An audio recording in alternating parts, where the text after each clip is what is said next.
जय हिंद दोस्तों। मानसरोवर विद्या विहार के यूट्यूब चैनल में आप सभी का स्वागत है।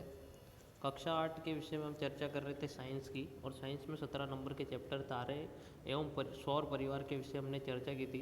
तारे के बारे में सुना था आपने, रात कैसे होती है, कलाएँ कैसे निकलती है चंद्रमा की, ये सब बातें सुनी थी। अब तारामंडल पे आ जाते हैं। क्या होता है तारामंडल? आप सुनते हो ना, सिद्धू साहब कहते हैं तारामंडल में गेंद पहुंचा दी। तो तारामंडल होता क्या है उसके बारे में थोड़ी सी पढ़ेंगे। तो कुछ समय तक आकाश का प्रेक्षण कीजिए। क्या कुछ तारे मित्र में दर्शाए, तारे चित्र में दर्शाए आकृति के समूह बनाते हैं। क्या चित्र का कहाँ है इसका चित्र? ये रहा चित्र। तो कुछ चित्र बना रहे हैं तारे, जैसे कि ये भालू का चित्र बना रहे हैं, फिर एक सैनिक का चित्र, फिर एक माता जी, फिर एक शेर का चित्र, ऐसे चित्र बना रहे हैं। क्या दिखते हैं क्या कभी आपको? पहचाने जाने योग्य आकृति वाले तारों के समूह को तारामंडल कहते हैं। क्या कहते हैं? तारामंडल कहते हैं। रात्रि के आकाश में कुछ तारामंडलों की आप आसानी से पहचान कर सकते हैं। इसके लिए आपको यह जानना होगा कि कोई विशिष्ट तारामंडल कैसा दिखाई देता है और रात्रि के आकाश में उसे कहाँ देखा होगा। तो आप रात में जब भी जागो तो देखना ऐसे आकृति वाले कोई तारे दिखते हैं क्या, है ना? ऐसे आकृति वाले तारे दिख रहे हो तो आप उसमें से ये चित्र बना सकते हो। सर्वविख्यात तारामंडल में से एक विख्यात तारामंडल सप्तऋषि है। कौन है? सप्तऋषि। अब इन सब में मैं आपको सप्तऋषि बताता हूँ। तो सप्तऋषि कौन सा है ढूंढेंगे हम उन आगे, है ना? इस तारामंडल को बिग डिपर, ग्रेट बियर तथा आर्सो मेजर भी कहा जाता है। क्या क्या कहा जाता है ये पूछा जाएगा आपसे। बिग डिपर, ग्रेट बियर अथवा आर्सो मेजर किसे कहा जाता है? तो आपको बोलना है सप्तऋषि को। इस तारामंडल में 7 सुस्पष्ट तारे होते हैं। यह बड़ी कलछी अथवा प्रश्न चिन्ह जैसा प्रतीत होता है। इस कलछी की हत्ती में 3 तथा कटोरी में 4 तारे होते हैं। मतलब एक कड़ची होती है ना, जिसमें आप सब्जी वब्जी दाल वाल लेते हो, तो ऐसी होती है ना वो, ऐसी इसमें ऐसे डुबा के दाल के बर्तन में डुबा के यहाँ दाल भर जाती है, फिर आप प्लेट में डाल लेते हो, ऐसी दिखती। जैसे कि ये बच्ची देखो, अकल विना की कड़ची से खाना खा रही है, ऐसा होता है ना। सभी प्राचीन संस्कृतों में विविध नक्षत्रों में से संबंधित दिलचस्प पौराणिक कथाएं प्रचलित है। अब यहाँ पे और है थोड़ा बहुत सा, ये आपको चित्र दिया है, क्रियाकलाप दिया है। उसके बाद यहाँ पे आपको दिया हुआ है ध्रुव तारे के विषय में, है ना। इस क्रियाकलाप को गर्मियों में रात्रि के समय लगभग 9 बजे उसी दिन करना है। ध्रुव तारा देखना हो तो ये रहा ऑर्सा मेजर, ये 7 तारों का समूह देखो, कड़ची जैसा बनाता है ना। और उसके सीधे ऊपर, उसके सीधे क्या ऊपर कौन सा तारा होता है? ध्रुव तारा होता है। ये रहा ध्रुव तारा, ये रहा ध्रुव तारा। चारों दिशाओं से आप देख लो एक ही जगह पे रहेगा। वास्तव में सभी तारे ध्रुव तारे की परिक्रमा करते प्रतीत होते हैं। ध्यान दीजिए,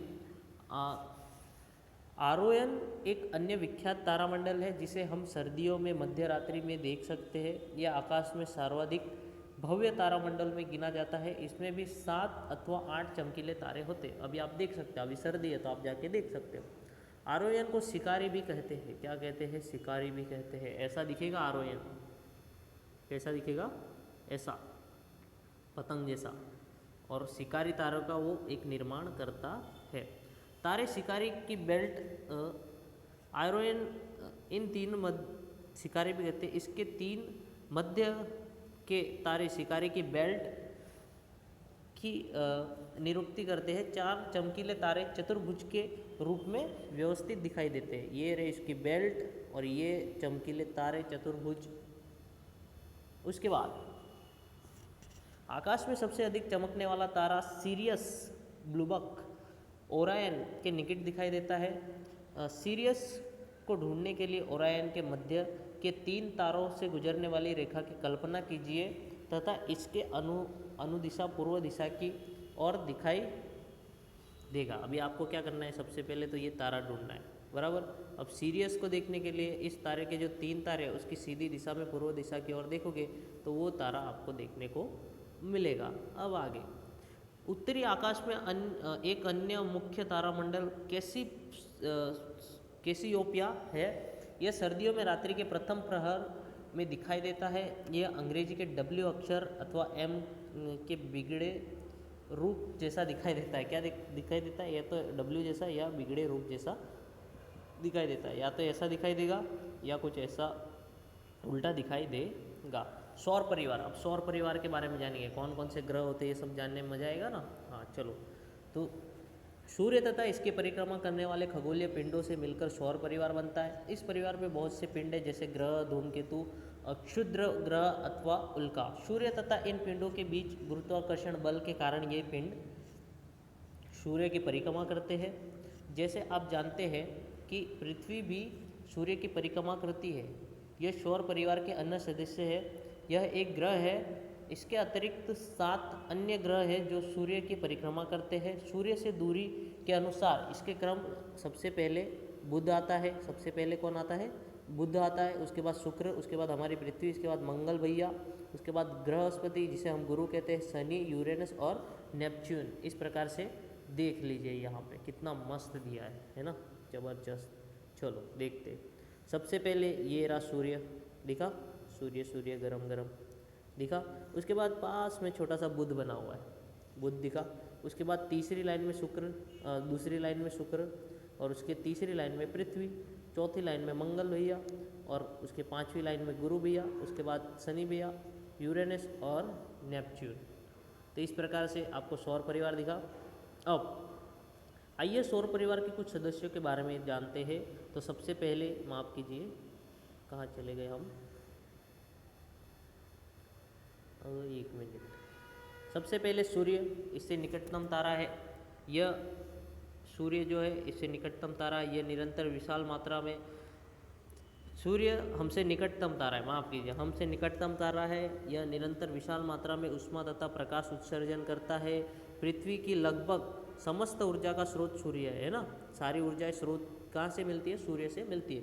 वास्तव में सभी ग्रहों को ऊष्मा तथा प्रकाश की ऊर्जा का प्रमुख स्रोत सूर्य है। ग्रह, अब ग्रह कौन कौन से? ग्रह तारों की भांति प्रतीत होते हैं, परंतु ग्रहों में अपना प्रकाश नहीं होता। वे केवल अपने ऊपर पड़ने वाले सूर्य के प्रकाश को परावर्तित करते हैं। क्या आप तारों तथा ग्रहों में भेद देख सकते हो? तो क्या उसने क्या बोला, जो ग्रह होता है उसका कुछ और प्रकाश नहीं होता, पर जो तारे होते हैं जिसका प्रकाश होता है वो चमकते हैं, जबकि ग्रह चमकते नहीं है। ग्रह तथा तारों में अंतर की सरलता विधि यह है कि तारे टिमटिमाते हैं, जबकि ग्रह ऐसा नहीं करते। तारों के सापेक्ष सभी ग्रहों की स्थिति भी बदलती रहती है। प्रत्येक ग्रह एक निश्चित पथ पर सूर्य की परिक्रमा करते हैं। इस पथ को कक्षा कहा जाता है। क्या कहा जाता है? कक्षा। अब कक्षा किसको कहा जाता है? तो इसे कहा जाता है। जैसे कि ये पृथ्वी है तो ये पृथ्वी इधर घूम रही है तो ये उसकी कक्षा है। ये नेपच्यून है या वो यहाँ पे घूम रहा है तो ये इसकी कक्षा है। यूरेनस की कक्षा ये है। इस प्रकार की चीज़ों को क्या कहते हैं? कक्षा कहते हैं। क्या कहते हैं? कक्षा कहते हैं। चलो, प्रत्येक ग्रह एक निश्चित पथ पर सूर्य की परिक्रमा करता है। ये पक्ष कक्षा कहलाते हैं। किसी भी ग्रह द्वारा सूर्य की एक परिक्रमा पूरा करने में लगभग समय को उस ग्रह की परिक्रमा काल कहते हैं। क्या कहते हैं? परिक्रमा काल। जैसे पृथ्वी 1 साल में पूरा कर देती है तो 1 साल उसका क्या है? परिक्रमा काल। ग्रहों की सूर्य से दूरी बढ़ने पर उनके परिक्रमा काल में भी वृद्धि होती है। जैसे कि अब देखो, पृथ्वी पास में जबकि यूरेनस दूर है, तो पृथ्वी जल्दी गोल पूरा कर देगी। बस यूरेनस को तो घूम के जाना पड़ता है ना, तो घूम के जाने की वजह से उसको ज़्यादा टाइम लगता है। अब यहाँ पे आपको एक खेल खेलना है, खुद ही खेलना है आपको। सूर्य की परिक्रमा करने के साथ साथ ग्रह लट्टू की भांति अपनी क्षति पर घूर्णन गति भी करते हैं। सभी ग्रह द्वारा एक घूर्णन पूरा करने में लगभग लगने वाले समय को उसका घूर्णन काल कहते हैं। आप घूर्णन क्या हूँ मैं बताता हूँ। जब आप लड्डू घुमाते हैं तो लड्डू अपनी जगह पे ऐसे गोल गोल घूमता है, गोल गोल गोल गोल, उसे घूर्णन कहते हैं। कुछ ग्रहों को ज्ञात उपग्रह चंद्रमा है, जैसे कि अपना चंद्रमा है ना, उनकी परिक्रमा करते हैं। जिसे खगोलीय पिंड की परिक्रमा करने वाले अन्य खगोलीय पिंड को पहले खगोलीय पिंड का उपग्रह कहते हैं। क्या कहते हैं? उपग्रह कहते हैं। जैसे कि पृथ्वी है, जैसे कि क्या है? पृथ्वी, उसका चंद्रमा है, तो ये खगोलीय पिंड है। किसका? पृथ्वी का उपग्रह है, ऐसा कहा जाता है। अब उपग्रह मतलब क्या? सैटेलाइट, जैसे हम छोड़ते हैं ना रॉकेट वॉकेट, तो कृत्रिम है और ये प्राकृतिक उपग्रह है। चलो आगे बढ़ते हैं। ये यहाँ पे कुछ दिया हुआ है आर्यभट्ट के बारे में, वो आपको पढ़ना है। ये हमारा पहला अंतरिक्ष यान भी था आर्यभट्ट, तो पढ़ना ज़रूरी है। बुध के बारे में जानते हैं। सबसे पहले बुध आता है ना पास में। बुध ग्रह सूर्य से निकटतम ग्रह है। क्या है? सूर्य से निकटतम ग्रह है। यह हमारे सौर परिवार का लघुत्तम ग्रह है, सबसे छोटा ग्रह है। क्योंकि बुध सूर्य के अधिकतम निकट है, अतः अधिकांश समय तक सूर्य की चकाचौंध में छिपा रहने के कारण इसका प्रेक्षण करना अत्यंत कठिन है। क्या है? इसका प्रेक्षण करना अत्यंत कठिन है। तथापि सूर्योदय से तुरंत पूर्व तथा सूर्योदय के तुरंत पश्चात इसे क्षितिज पर देखा जा सकता है। हाँ, आप सूर्य उदय हो उसके तुरंत पहले थोड़ा सा देखोगे तो आपको ये बुध ग्रह देखने को मिलता है। अंततः यह वही दिखाई देता है जहाँ वृक्षों तथा भवनों द्वारा क्षितिज को देखने में कोई बाधा नहीं आती हो। कुछ का अपना कोई उपग्रह नहीं होता, बुध का कोई अपना उपग्रह नहीं होता। कभी कभी आप देखोगे तो आपको दिन में चंदा मामा दिखते हैं ना, तो वो बुध ग्रह है, चंदा मामा। शुक्र ग्रह में शुक्र पृथ्वी का निकटतम पड़ोसी है। रात्रि में अवकाश में यह सबसे अधिक चमकने वाला ग्रह है। कभी कभी शुक्र पूर्वी आकाश में सूर्योदय में से पूर्व दिखाई देता है, कभी कभी सूर्यास्त के तुरंत पश्चात यह पश्चिमी आकाश में दिखाई देता है। इसलिए इसे प्राय प्रभात तारा अथवा सांध्य तारा कहते हैं। यद्यपि यह तारा नहीं है, रात्रि के आकाश में इसे ढूंढने का प्रयास कीजिए। शुक्र का अपना कोई उपग्रह नहीं होता, यानी कोई चंदा मामा नहीं है। इसकी अपनी कक्षा पर घूमण गति कुछ साधारण है। यह पूर्व से पश्चिम की ओर घूमण करता है, जबकि पश्चिम से पूर्व की ओर गति करता है। यदि आपको अवसर मिले और दूरबीन द्वारा शुक्र को देखने का प्रयास कीजिए, आप चंद्रमा की भांति शुक्र की कलाओं का परीक्षण करेंगे। यानी जो शुक्र होता है वो भी क्या ऐसे चंद्रमा की तरह ऐसे धीरे धीरे बड़ा होता जाता है, फिर गोल हो जाता है, फिर छोटा होता जाता है, इस प्रकार से होता है। अब है पृथ्वी, हमारी पृथ्वी के बारे में कौन नहीं जानता। पृथ्वी सौर परिवार का एकमात्र ऐसा ग्रह है जिस पर जीवन का अस्तित्व ज्ञात है, यानी जीवन सिर्फ पृथ्वी पर है। पृथ्वी पर जीवन विद्यमान होने तथा उसकी निरंतरता बनाए रखने के लिए कुछ विशिष्ट पर्यावरणीय अवस्थाएं उत्तरदायी है। इनमें पृथ्वी की सूर्य से उचित दूरी होना भी सम्मिलित है, ताकि पृथ्वी पर सही ताप परिसर जल की उपस्थिति, उपयुक्त वायुमंडल तथा ओजोन का आवरण बना रह सके। ओजोन का आवरण बहुत ज़रूरी है। ओजोन ना हो तो सूर्य की किरणें हम पे पड़ेगी और हम जल जाएंगे। अंतरिक्ष से देखने पर पृथ्वी के पृष्ठ पर जल तथा भूमि से प्रकाश में परावर्तन होने के कारण वह नीले हरित प्रतीत होते हैं। पृथ्वी का घूमण अक्ष इसकी कक्षा के तल के लंबत्व नहीं है। इसका अपनी अक्ष पर झुकाव पृथ्वी पर ऋतु परिवर्तन के लिए उत्तरदायी है। पृथ्वी का केवल एक ही उपग्रह है, वो है चंदा मामा। उसके बाद पढ़ेंगे मंगल। उसके बाद किसके बारे में पढ़ेंगे? मंगल के बारे में। अगला ग्रह जो है पृथ्वी की कक्षा के बाहर का पहला ग्रह है, वो है मंगल। यह हल्का रक्तपात प्रतीत होता है, यानी छोटा छोटा हल्का फुल्का लगता है, इसलिए इस ग्रह को लाल ग्रह भी कहते हैं। क्या कहते हैं? लाल ग्रह। मंगल के दो छोटे प्राकृतिक उपग्रह है, दो छोटे उपग्रह भी है इनके पास, मंगल के पास, जिनको चंदा मामा ही कह सकते हैं। बृहस्पति यानी गुरु ग्रह। बृहस्पति और सौर परिवार का सबसे बड़ा ग्रह है, ठीक है। यह ग्रह इतना बड़ा है कि लगभग 1300 पृथ्वियाँ इस पर विशाल ग्रह के भीतर रह जा सकती है। 1300 पृथ्वी, समझ सकते हो अपनी पृथ्वी के 1300 गुना। 1300 पृथ्वी मतलब कितनी हो जाती है? आप तो सिर्फ 1300 स्कूल अपनी सोच लो, आपकी जो भी स्कूल है वो 1300 स्कूल हो तो कितनी हो जाती है? तो आप पृथ्वी तो समझ ही सकते हो। परंतु बृहस्पति का द्रव्यमान पृथ्वी के द्रव्यमान का लगभग 318 गुना है। मतलब यदि आप उसके करीब से भी गुजरोगे ना तो वो ग्रह आपको खींच के उसकी ज़मीन में घुसा डालेगा। यह अपने अक्ष पर अत्यधिक तीव्र गति से घूमण करता है, यानी ये बहुत तेज़ी से आगे बढ़ता है। सर्र सर्र बहुत आवाज़ आती है इसके पास से गुजरते तो। चलो इसके बाद है आपका बृहस्पति के, देखो इसके कितने सारे चंदा मामा दिख रहे ना, 1 2 3 4, ये गुरु गुरु गुरु गुरु गुरु भाई। बृहस्पति के बहुत से प्राकृतिक उपग्रह है। इसके चारों ओर धुलधुले वलय भी है, यानी इसके चारों ओर क्या है? वलय है कुछ इस प्रकार से। ये देखो वलय दिख रहे हैं, क्योंकि इसका गुरुत्वाकर्षण बल ही बहुत ज़्यादा है। आकाश में अत्यधिक चमकीला प्रतीत होने के कारण आप इसे आसानी से पहचान सकते हैं। यदि आप इसका प्रेक्षण दूरबीन की सहायता से करें तो आप इसके चारों ओर बड़े चंद्रमा भी देख सकते हैं। क्या कर सकते हैं? चारों ओर बड़े बड़े चंद्रमा भी देख सकते हैं। अब बारी है शनि भैया की। किसकी भैया? शनि भैया की। बृहस्पति के परे शनि है। बृहस्पति के बाद कौन आता है? शनि, जो रंग में पीले सा प्रतीत होता है। यह ग्रह के रमणीय वलय इसे सौर परिवार में अद्वितीय बनाते हैं। क्या बनाते हैं? अद्वितीय बनाते हैं। यह वलय नंगी आंखों से दिखाई नहीं देते।